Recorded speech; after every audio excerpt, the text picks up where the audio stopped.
Hello, this is Simone Watson, and this is my fifth AuthorTube video. I thought about doing a tag, but instead I'm doing something different.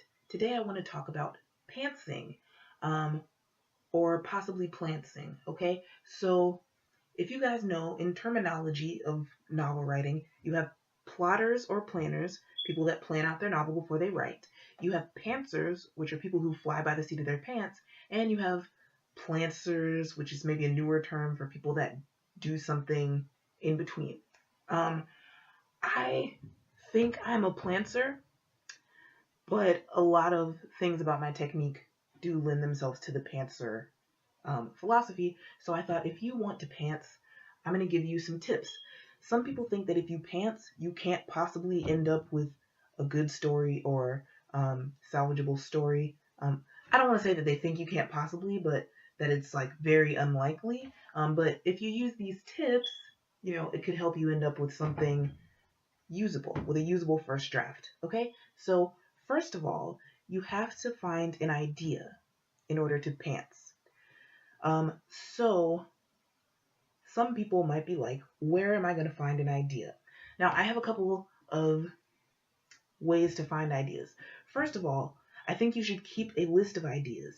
So if you're in the car and you think of a novel idea, as soon as you can, not if you're driving, wait till you stop driving, but as soon as you can, you want to write down that idea. It can be on paper, you could log it somewhere in your phone, you could maybe text it to yourself, I don't know, but somehow have that idea recorded somewhere in written form where you can access it.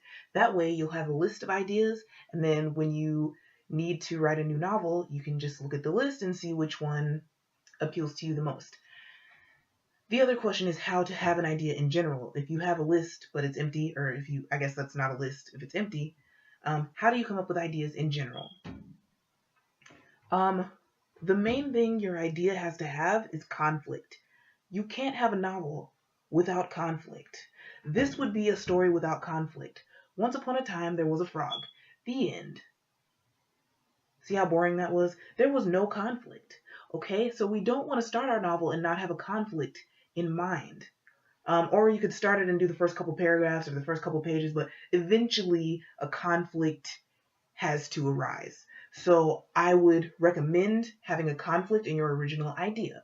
So if you think of a situation that a character could be in, just ask yourself what kind of a conflict could arise in that situation. For example, if your situation is Stacy just moved to a new city, okay? What kind of a conflict could arise when a person moves to a new city? Is Stacy trying to find a job? Is she having a hard time paying her rent? Does she live right next to Central Park and therefore the rent is astronomical? Has she only saved up enough to live in the city for a month and now a month and a half? Sorry, she's only saved up enough to live there for 2 months, but a month and a half has gone by and she doesn't have a job, and now she's like, oh no, I have to get a job. Da, da, da, da. See, that kind of thing. So just ask yourself what kind of conflict could arise in that situation. Other times you'll start with the conflict and then you will go to the backstory and the setup. And for that, think of something that bothers you or annoys you. It could be something small like getting cut off in traffic. And then think, why does it bother me to get cut off in traffic? Maybe because you're in a hurry to get to your business meeting. Maybe because your boss said that if you're late one more time, you're going to get fired. I mean, I don't know. I'm just thinking of possible ways that thing that bothers you could turn into a whole story. Third thing, see someone doing something weird and ask yourself, why would that person do that? Okay? If you see someone pouring coffee on the ground, why would this person pour coffee on the ground? Perfectly good coffee. Maybe it's not perfectly good coffee. Maybe it was poisoned by some evil venomous snakes. I don't know. I'm pantsing this video right now. So yeah. So those are some ways to come up with ideas. And like I said, you may want to keep them on a list. Now, once you have your idea and your conflict, I recommend doing this, which might make you qualify as a plantser. I recommend you having a piece of paper and deciding who, what, when, where, and why.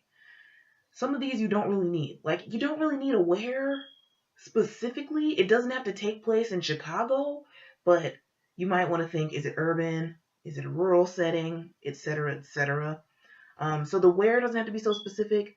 The when may not have to be specific depending on what your idea is. You know, if your idea involves horse-drawn carriages, the when could be way in the past, you know, those kinds of things. But I think you need a who and a what and a why.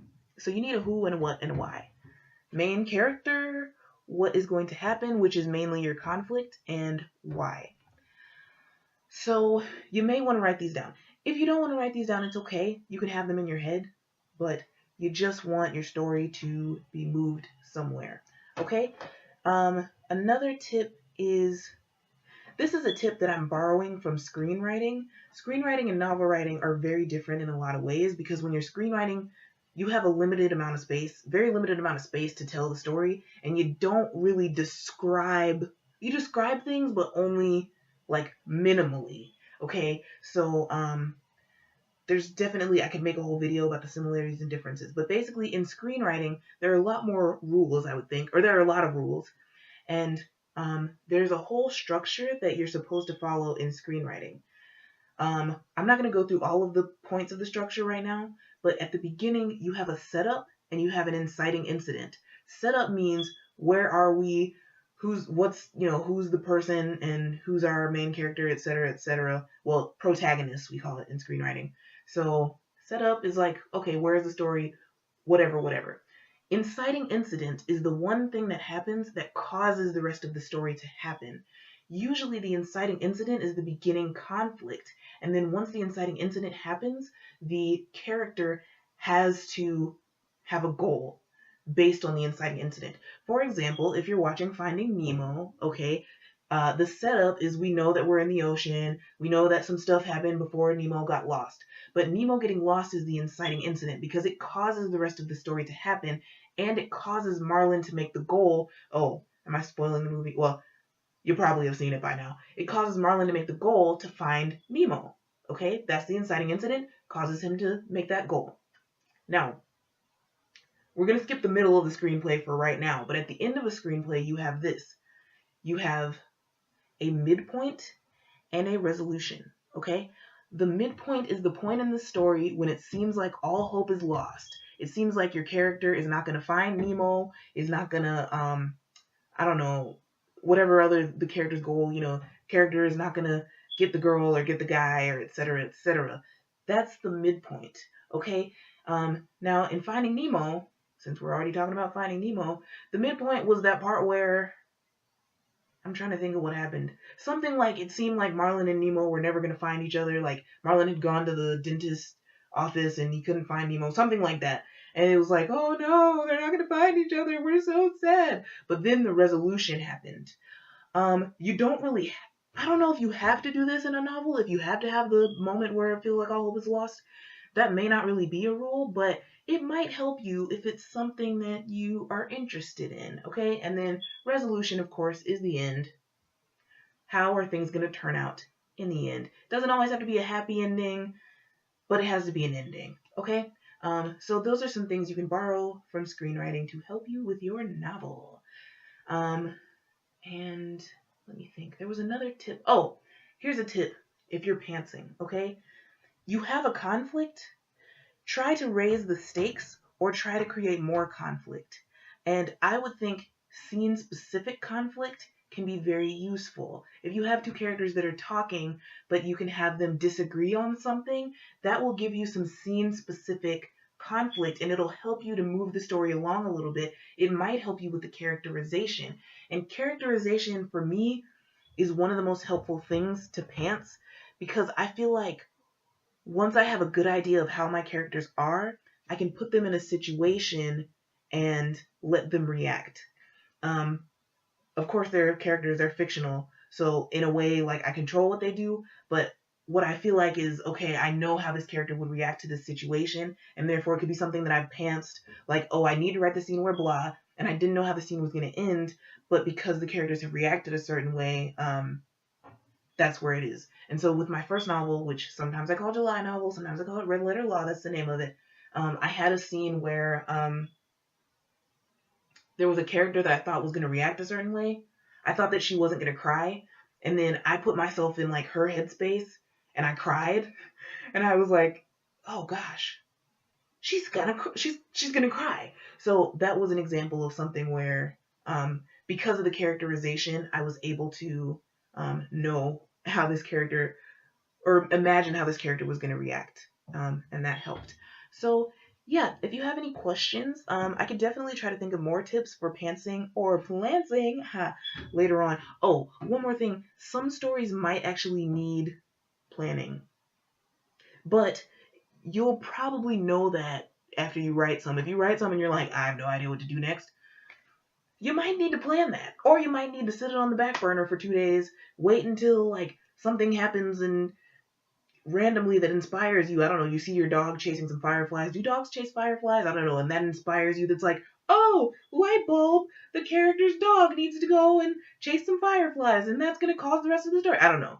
I am, like I said, I'm pantsing this video. I have no idea what I'm going to say before I'm getting there. But the point is, you either are going to plan it when you get to that point where you're stuck. You're either going to plan it or you're going to look for new inspiration. But if you don't have new inspiration, don't fret, because I find that a lot of times, if you keep pushing through and writing the story, you will have new ideas and you will be inspired. But if you're just working on that story and it's really not working for you, you can put it on pause and work on another story. And then you can pants the mess out of that one, or you can plants the mess out of that one, or you can just plot that one. Whatever you want to do. Don't think because you're a pantser, you have to be a pantser forever. Okay, so this ending wrap-up thing is like way longer than it needs to be. But I hope you guys enjoyed this video, and I hope that if you did enjoy it, you'll want to like, comment, and subscribe. But thank you so much for bearing with me. It may actually be past midnight right now because I'm supposed to be posting this on Thursday. It might actually be technically Friday. Okay, that's not the point. Anyway, thank you guys so much for watching, and you have a wonderful weekend and Friday and the rest of your week. Okay, bye.